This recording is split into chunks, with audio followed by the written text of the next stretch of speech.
The Principles of Economics with Applications to Practical Problems by Albert Fetter. Chapter 25. The Wage System and its Results. Section 1. Systems of Labor. Number 1. The wage system is the organization of industry wherein some men, owning and directing capital, buy at their competitive value the services of men without capital. The wage system is a method of organization never found completely realized. A community made up of entirely independent small farmers, living each on his little patch of ground, does not have any essential feature of the wage system. So long as they continue to be independent small farmers, owners of small capital, self-employing workers, the wage system does not exist in complete form. Some men with capital in every community are working for wages, while others, as independent producers, are their own employers. Society is not sharply divided into two classes, one controlling all the working capital, the other quite without resources. The wage system may be spoken of as prevailing today, not as the exclusive, but as the typical or dominant form, while side by side or along with it is found independent production. It is clear that the wages here spoken of are contract wages. The wage system implies a money contract between employer and employed. The relation or bond between them is that of a wage payment.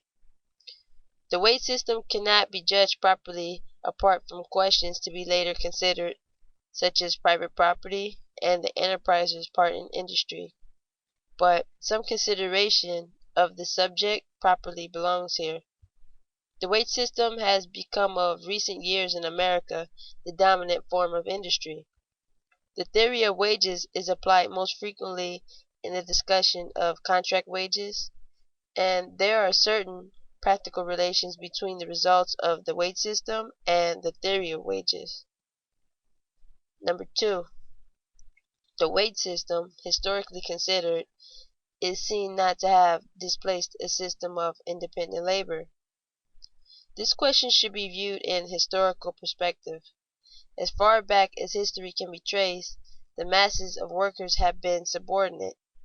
Civilization began with direction, with obedience to superiors on the part of the mass of men. Within the family, in the rudest tribes, the women and children were subject to the will of the stronger, the head of the family. Among the Aryan races, the family system was widened, and the patriarch of the tribe secured personal obedience and economic service from all members of the community. Chattel slavery, the typical form of industrial organization in early tropical civilization, seems to have been one of the necessary steps to progress from rude conditions. Students today incline to view it as an essential stage in the history of the race. But as conditions changed with industrial development, chattel slavery became a hindrance to progress, a disadvantage to higher industry. Number 3. Serfdom for rural labor and many limitations on the workman's freedom in the towns were the prevailing conditions in medieval Europe. Serfdom was both a political and an economic relation. The serf was bound to the soil. The lord could command and control him, but the serf's obligations were pretty well defined. He had to give services, but in return for them, he got something definite in the form of protection and the use of land. Between the lord and the serf continued a lifelong contract, which passed by inheritance from father to son in the case both of the master and of the serf. In the towns, conditions were better for the skilled workmen, but many things bore heavily on the mass of the workers, shut out from special privileges. There were strict rules of apprenticeship, guild regulations forbidding the free choice of a trade or a residence, laws against immigration, settlement laws making it impossible for poor men to remove from one place to another.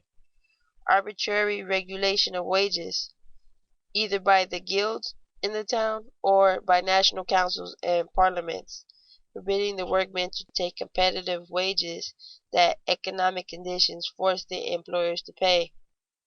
Combination laws forbidding laborers to combine in their own interest. It is not an attractive picture, but as far as is possible in a few words, it is a truthful picture of the conditions that existed before the coming of the modern system. Number 4. Many continuing limitations on the freedom of the worker are not the result of the wage system or a part of it, but are opposed to its complete workings. The worker's ignorance is a limitation, preventing the choice of an occupation for which he might be naturally fitted. Neglect of children by parents is a limitation, preventing industrial training and the development of qualities that would make it possible for the child to excel. The faults of human nature cannot be attributed to any system, and if they are remedial, it is by education and better social opportunity.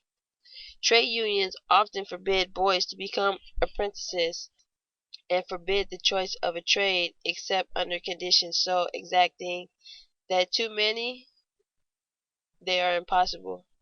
Such limitations are made by the privileged few in their own interest, but they are annoying and opposed to the interests of the many. The typical wage system would be one in which all such hindrances were lacking, in which there were no social or political limitations on free competition, except as would help in educating and training the worker. The wage system should be judged by what it is, not by the things directly opposed to its spirit. Section 2.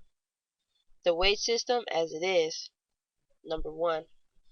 Under the wage contract, the worker gets in a definite sum at once the market value of his services.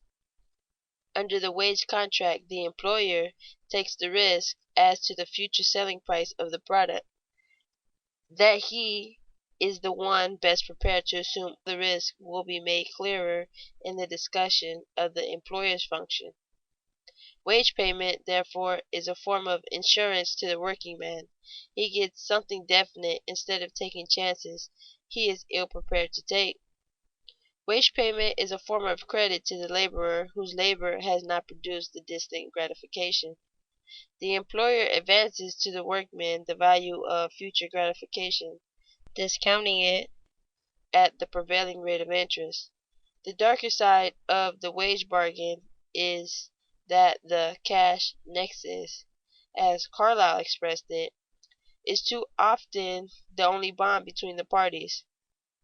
When the wages are paid, the employer considers his obligations discharged. There is a lack of fellowship and sympathy in it all. Work should be a bond of communion between men, but as it is, the laborers in some great factories and their employers live in entirely different worlds. The great inequality of their conditions makes mutual understanding difficult. They are master and man, boss and hireling, not co-workers, with each a worthy part in the noble tasks of industry. Number 2. The wage earner gets the competitive value of his services, securing in most cases much more than a bare subsistence. At the present time, competition is in a large measure active among employed as well as among employers. A believer in the subsistence theory of wages must, under these conditions, expect wages to fall to the starvation level.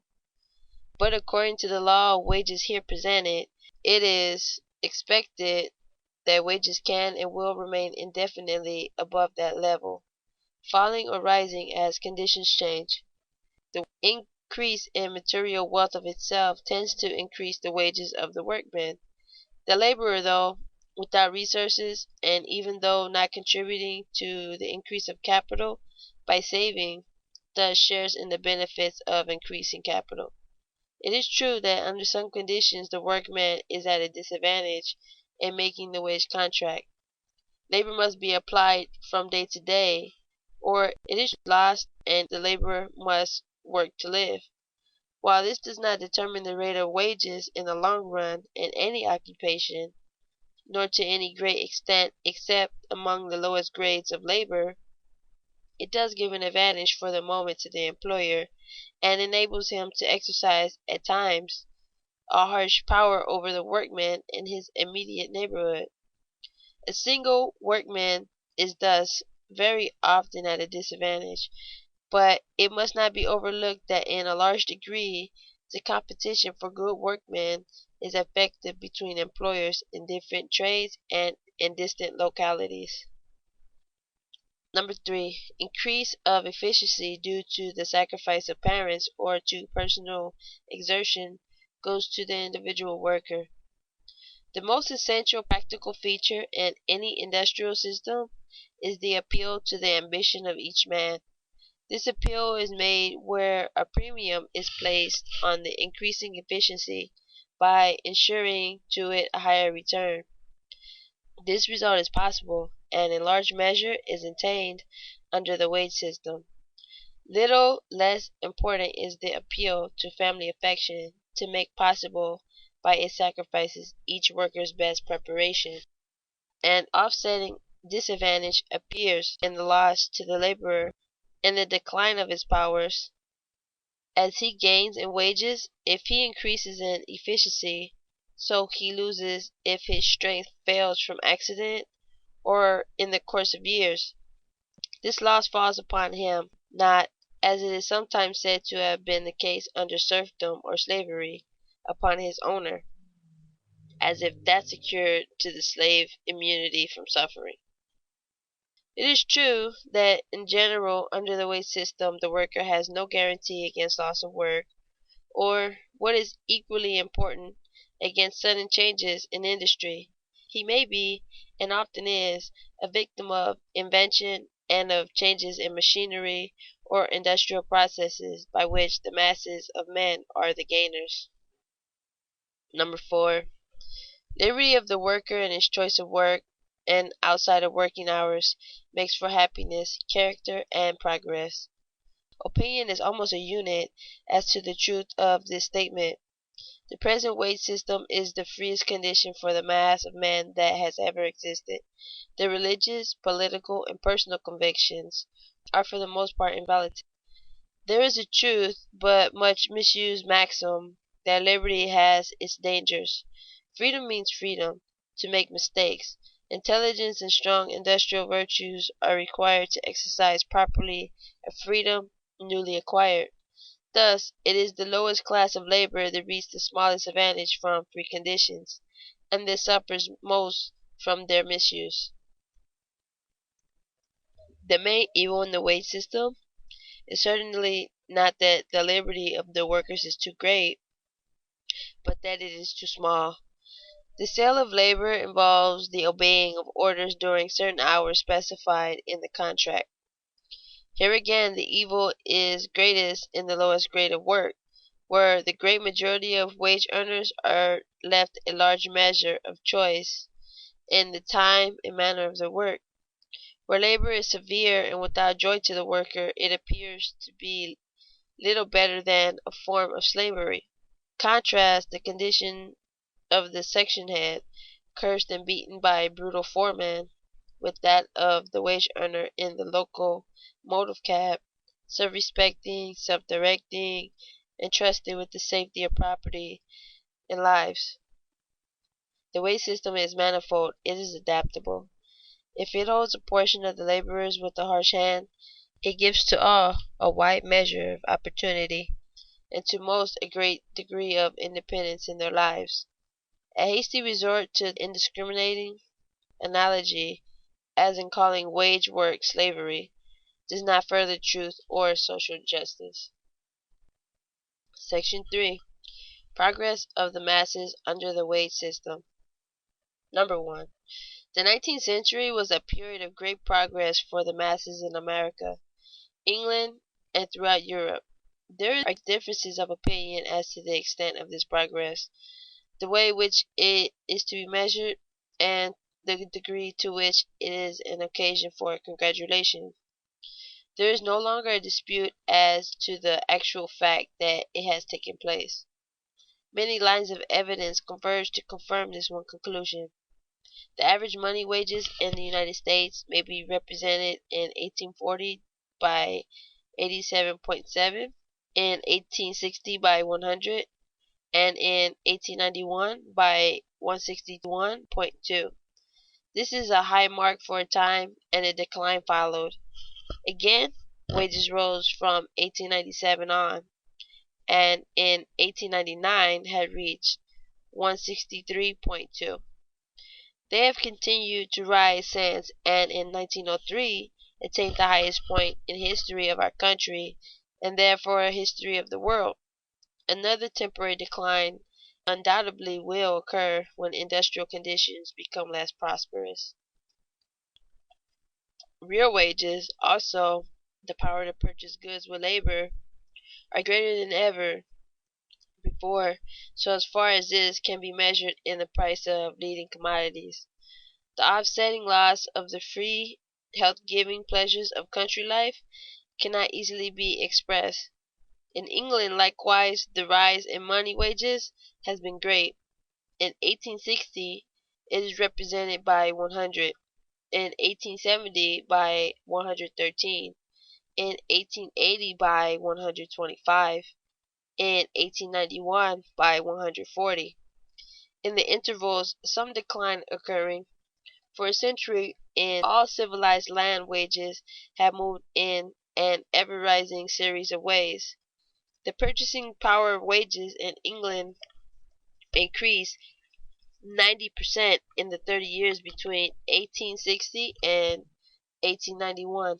Throughout Europe, the same general change is seen, going always hand in hand with new industrial methods and the displacing of the old agricultural system by the wage system.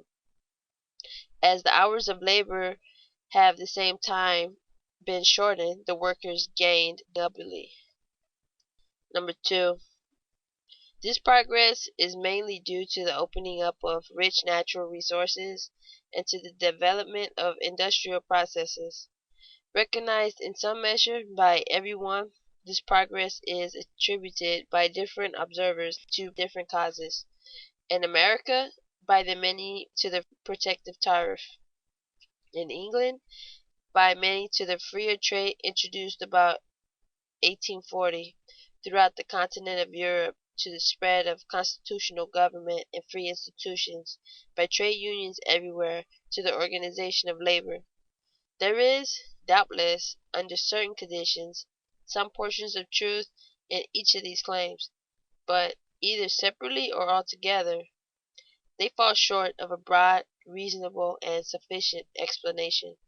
The twofold proposition just presented, the justification for which has been given in preceding chapters, points to a general and adequate cause. 75 years ago, it was thought that, with the increase of machinery, of factories, of concentrated control of wealth, and especially with the wage system, there must go a steady depression in the welfare of the workmen. This idea was connected with the iron law of wages. It was believed by some that, whatever the cause of advancing social income might be, the wage system would rob the wage earners of all share in progress. In view of the facts, if it cannot now be asserted positively that the wage system is the cause of all the gain, it can be asserted negatively that it is not inconsistent with great progress on the part of the laboring classes. It might be possible to go further and to maintain that the organization of industry, under the wage system and competitive conditions, by its encouragement of enterprise, energy, and economy, has been an indispensable condition in the industrial progress which has in turn made possible the rising wages of labor. Number three, the increased portions of workers in the higher occupations means a further rise in the average condition of the masses.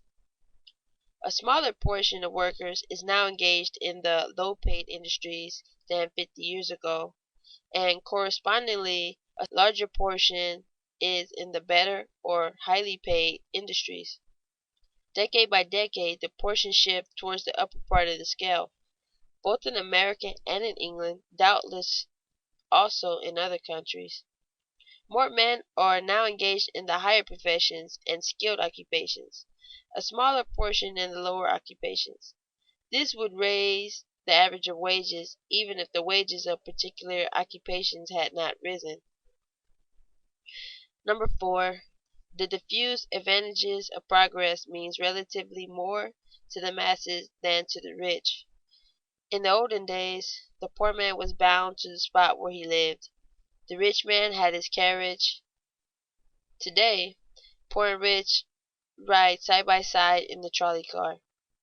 The introduction of these cheap methods of enjoyment means relatively more to the poor. Better medical care, better sanitation, more abundant food, clothing, comfort, free schools, and libraries have all a part in this movement. The enormous possibilities in these lines are just beginning to be realized. The achievements of the last 20 years read like a story from fairyland. It tells the leveling up of the conditions enjoyed by the common man. Number 5. Any sound method of improving social conditions must grow out of experience, not break with it. Even if things were on the downward instead of the upward road, there would be no excuse for wild speculation. The only rational way is to find what is good in what is, and build upon it. There can be no excuse for suggesting a method from imagination. Projects of social change must be tried by successful experiment and gradually fitted to present needs. It is in this way that the higher forms of life have developed. It is in this way that social and political institutions have come into being.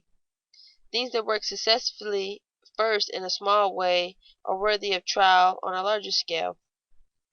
The wage system is a favorable object of attack for radical social reformers. It has many unlovely features, and there are many individual cases of hardship. It may be well asked, what methods shall be pursued to reform it? Its retention, however, is not inconsistent with the great changes in the present political and economic arrangements. The impersonal economic forces are working for improvement.